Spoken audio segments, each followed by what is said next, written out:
Sting video নিয়ে বিতর্কের মাঝে সন্দেশখালীতে ফের নতুন করে অশান্তি। প্রথমে সন্দেশখালী থানার সামনে অবস্থান, পরে তৃণমূল কর্মীকে বাড়ি থেকে বের করে রাস্তায় ফেলে মারধর করা হয়। পুলিশের সঙ্গে রণংদেহী মহিলারা বারবার ধস্তাধস্তিতে জড়িয়ে পড়েন।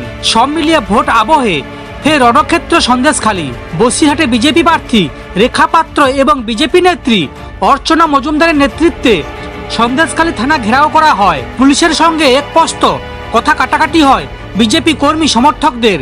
তারই মাঝে তৃণমূল বিধায়ক সুকুমার মাহাতো এবং তৃণমূল নেতা দিলীপ মল্লিক গ্রামেরই একটি বাড়িতে রয়েছে বলে খবর পান স্থানীয় মহিলারা। ওই বাড়ির সামনে পৌঁছে রণংদেহী মহিলারা বাড়ি থেকে টেনে বার করা হয় এক তৃণমূল নেতাকে।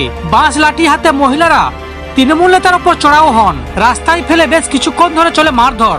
স্থানীয় মহিলাদের অভিযোগ, বিধায়কের যোগ সাজসেই ওই তৃণমূল নেতারা ফেক ভিডিও তৈরি করেছে, পরে তা সোশ্যাল মিডিয়ায় ভাইরাল করা হচ্ছে। তারই প্রতিবাদে বিক্ষোভ। অবিলম্বে তৃণমূল নেতাদের বিরুদ্ধে পুলিশি ব্যবস্থা নেওয়ার দাবি জানিয়েছেন মহিলারা। সমস্ত খবর দেখতে এই চ্যানেলের সঙ্গে থাকুন। ধন্যবাদ।